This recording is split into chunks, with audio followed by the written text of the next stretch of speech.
Ivy and Bean found to be bad. A pain in the kazoo. Check. Bean's mom was reading the paper. Check. Bean's dad was reading the paper. Check. Nancy was reading the funnies. Bean picked up her plate and licked the streaks of leftover syrup. Bean's licking her plate, said Nancy. Stop it, Bean, said Bean's mom without even looking up from her paper. Bean sat on her hands and stared at her plate with her lips shut tight. Then suddenly her tongue shot off her mouth and her head swooped down to her plate. I can't help it, she said, looking. There's a magnetic force pulling my tongue out of my mouth. Bean's family looked at her like she was a bug, an ugly bug. That's disgusting, said Nancy. Please, Bean, please, said her mother. Cut it out, said her father. I can't, slurped Bean. The force is too strong. Her father took the plate away. Bean slumped against the back of her chair. Thanks, dude. I owe you one. Don't call me dude, said her father. Go do the dishes. What? It's Nancy's turn, yelped Bean. It was Nancy's turn until you licked your plate. Now it's your turn, said her dad. That's totally unfair, huffed Bean. I couldn't help it. Haven't you heard of the forces beyond your control? Yes, I have, said her father. Forces beyond your control are going to make you do the dishes. What am I, Cinder Bean? Bean said. What about my rights? Slowly, her dad lowered his newspaper and looked at her. Think about whether you're making a good choice or a bad choice, Bean. There was a pause. I guess I'll go do the dishes. Bean clumped into the kitchen. Bean, you didn't see my pink yarn, did you? Oops. Bean tried to roll behind the couch, but Nancy saw her. Bean, do you have my pink yarn? No, said Bean. That was true. She didn't have it. She would never have it again. Nancy looked at her, slit-eyed. Do you know where it is? No, who knew where it was by now? Nancy's eyes got even slitter. Have you seen it recently? Recently? Mom, Bean took my yarn. Before she knew it, Bean was having to look around her room for her money. She changed hiding places so often that it was hard to remember where she kept exactly. She had to give Nancy $7 to buy new yarn. $7? Now she only had $2 and some coins left. And the yarn hadn't even worked. Bean had fallen out of a tree anyway.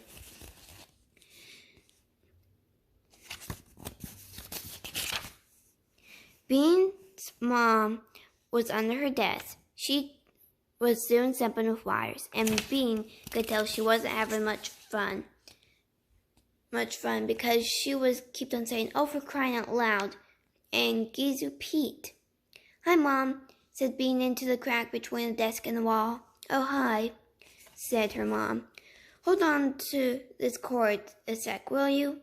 She shoved a black wire up through the crack. Bean didn't take it. Only if you pay me. What? Only if you pay me. There was a silence. Then Bean's mom began to back out from under the desk. Bean started to have a bad feeling. Sorry, she said quickly. I'll hold the cord for free. But now her mom was all the way out. Now she was standing. Now she was glaring. Did I hear you say that you would help me only if I paid you? She asked. It was a joke, said Bean. Just kidding, huh? Her mom was still glaring. What do you think I'm thinking, Bean? Bean sighed. You're thinking I'm a pain in the kazoo? Right. So what might be a good thing for you to do? Bean thought. Eat only bread and water for a week? Try again, said her mom. Give you and Daddy and Nancy each a big wet kiss. Her mother coughed. Maybe later. Try again. Go outside and play? Bingo. Tough cookies. Bean flopped down her front steps. Yikes. Even though it was still morning, the wood was already hot from the sun. Bean's head was sweating under her hair. She wished she hadn't popped her blow-up Her mom said that jumping around a blow-up swimming pool with a pogo stick would pop it. Bean had said it wouldn't. Her mom had been right. Bean had been wrong. Bean rested her chin in her hands and thought about that. She popped her blow-up pool. She had been a disgusting bug at breakfast. She had used up all Nancy's yarn, and she had made her mom mad. What if I am a pain in the gazoo, she thought. What if that's just how I am? What if I'm worse than all the other people in the world? Bean jumped up. She wanted to play with someone right this minute. She looked around Pancake Court. Mostly everyone was still inside. But there was one kid out. It was Katie, who was 6 years old and lived at the other end of Pancake Court. She was walking along, pushing a little pink doll stroller in front of her. "Hiya, Katie," called Bean. "You want to play?" Bean stopped in front of Bean. Katie stopped in front of Bean's house. She looked up at Bean. "I don't think so." "Why not?" asked Bean. "I have to stay clean." Katie was very clean. Her pink dress was clean, and even her white sandals were clean. "How come?" she asked. "We're going out for dinner tonight," said Katie. "Your mom's making you wear all of that fancy stuff all day?" Actually, there's no all. Just at less. Bean's mom would never try that. "She's not making me," said Katie. "I like this dress because we're twins." She pointed to her doll. It was true. The doll and Katie were wearing the same pink dress. Bean felt big and dirty. "We could play a clean game." Katie thought for a minute. "House?" Bean hated house. "How about starving orphans?" Katie folded her arms. "House." Boy, Katie was a tough cookie. "Fine. House." Katie was the mother. Her doll was the older sister. Bean was the baby. Katie was making cookies. The doll was doing her homework. "Now you eat cookie dough and I give you a timeout," said Katie Bean. "Fine." Bean lunged toward Katie and snatched her imaginary bowl of cookie dough. "Give me that," she hollered and threw herself under the kindling bush to gobble it all up. "Oh, you're a bad girl," scolded Katie. "You get a timeout. Now I'm barfing on your shoes because I ate all of that cookie dough," said Bean, crawling toward Katie. "Ew, no," squealed Katie, jumping away. "Okay," said Bean. "I'm barfing on my sister's homework." Katie grabbed the doll. "That's gross, Bean. I don't want to play that." "Fine. Let's say I have to go to the hospital and get my stomach pumped." Bean made it sound like a siren. Katie looked at Bean. "No," she said firmly. "You're not doing any of that. You're in timeout." Bean looked up at Katie. This game was too much like life. When she and Ivy played house, the house burned down. Bean wished she was playing with Ivy. "All right, I'm in timeout. See you later." She got up and started towards the sidewalk. "Where are you going?" asked Katie. "Ivy's. My timeout is at Ivy's," she said. "Bye." Bird brains. "Ivy!" Bean shouted into Ivy's mail slot. "Yoo-hoo!" "Hello, Bean," said Ivy's mom, opening the front door. "Care for a slice of cucumber?" She was holding up a plate of them. Bean wanted to say, "Are you nuts?" But she knew that wasn't polite. "No, thank you," she said. "Is Ivy home?" "She's out in the yard," said Ivy's mom. "Go on back." Bean walked down the path beside Ivy's house and opened the gate that led to the backyard.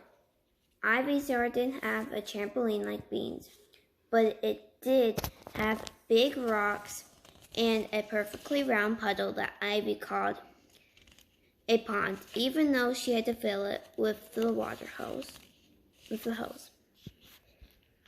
Ivy was standing in the middle of the weedy grass. Her arms were raised to the sky, and she had a big smile on her face. "Are you trying to fly?" Ivy turned to Bean and smiled even bigger, but she didn't move. "Hi," she whispered. Wave your arms, advised Bean. Ivy smiled so hard her eyes rolled down. What the heck are you doing? Bean asked. I'm trying to be good, whispered Ivy. What? Yelled Bean. She waded through the weedy grass. I'm trying to be good, Ivy whispered again. Why do you have to be so quiet about it? Now Bean was whispering too. Because I don't want to scare the birds away. I'm trying to be so good that the birds land on my fingers and the wolves come out of the woods and follow me around the street. Ivy explained. Bean stared.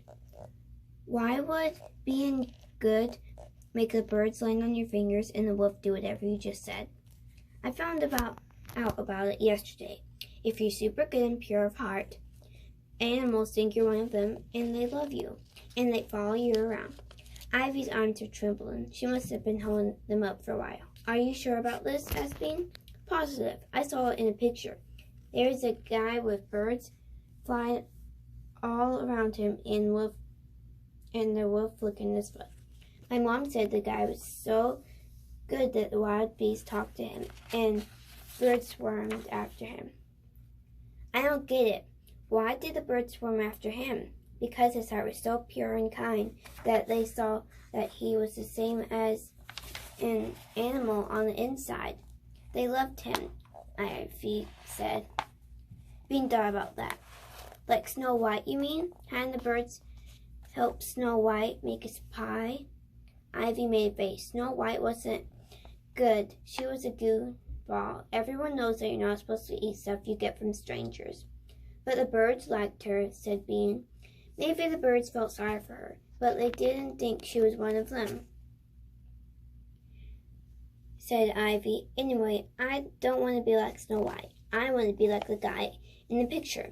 I want a wolf to follow me because I'm pure of heart. A wolf. Bean pictured a shaggy wolf walking beside her while a bird rested on her shoulder. Her mom and dad would be scared half to death, but Bean would say, the wolf won't hurt you. He's my friend. Then the wolf and Bean would give each other long, understanding looks. And then Bean's mom and dad would feel rotten because they hadn't realized that Bean was so pure of heart they had thought she was a pain. Bean smiled at Ivy. A wolf would be cool. Yeah, Ivy smiled dreamily. We could share him, said Bean. Sure we could, said Ivy. That's what good people do. They share. He doesn't even have to lick my foot, said Bean. It's fine if he just follows me around. I know, said Ivy. Me too. She raised her arms again. But I'm starting with birds. I think they'll be easier to get than a wolf. You know, she whispered, they're not so smart. Ivy, she looked up and smiled at the sky. La la la la. She sang sweetly. I don't see any birds, said Bean, glancing up. Me neither, said Ivy. Maybe they're hiding in the trees. Bean watched her for another moment. I like birds, she said in a loud voice, almost as much as wolves. She held her hands upward. How do you do it? What? Be so good that a bird lands on you. You can't think about yourself. You have to think nice thoughts about other people, said Ivy, being concentrated. She thought, I love you, Mom. I love you, Dad, even though you're totally unfair. She thought of Nancy. Oh, I guess I love you too, Nancy. Then she thought of Nancy saying, 7-year-olds aren't allowed to go horse camp, so ha. And isn't it past Bean's bedtime, Mom? Stupid Nancy. I hope you fall off a horse. Oops. Boy, this is harder than it looks, she said to Ivy. I can think nice thoughts about my mom and dad, but that's it. Oh, your mom and dad are too easy. You aren't good enough if you just think nuts about your mom and dad. You have to think nice thoughts about mean people. Holy moly. I can't even think nice thoughts about Nancy, and she's my sister. I'm thinking nice thoughts about Crummy Matt, Ivy announced. No way, said Bean. Crummy Matt was the meanest kid Bean knew. He's so mean, he told little kids that chocolate milk was brown because it had poop in it. He was so mean that he kicked kickballs into the school roof on purpose so that no one else could play with them. He was so mean, he threw rocks at cats. Uh-huh, said Ivy proudly. I am. There's nothing nice to think about. Crummy Matt, said Bean. I'm thinking that I hope he stops being so crummy, said Bean. Hey, it's working.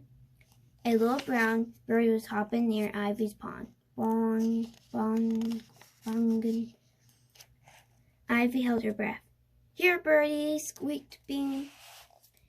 The bird flew away. Ivy sighed. Now I have to start all over again.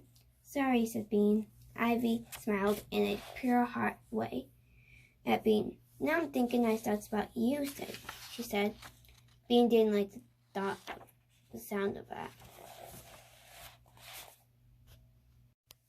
A crummy plan.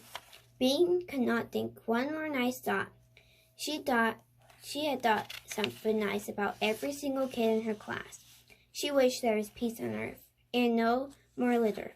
That should make the animals happy, and that everyone had plenty to eat and only things they liked. Not one bird had come anywhere near her.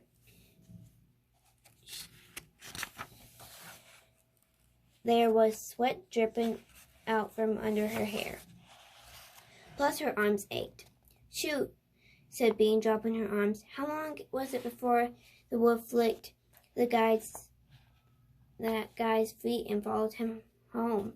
Ivy dropped her arms too. I think it only took him a few minutes, but we're just beginners. He was expert.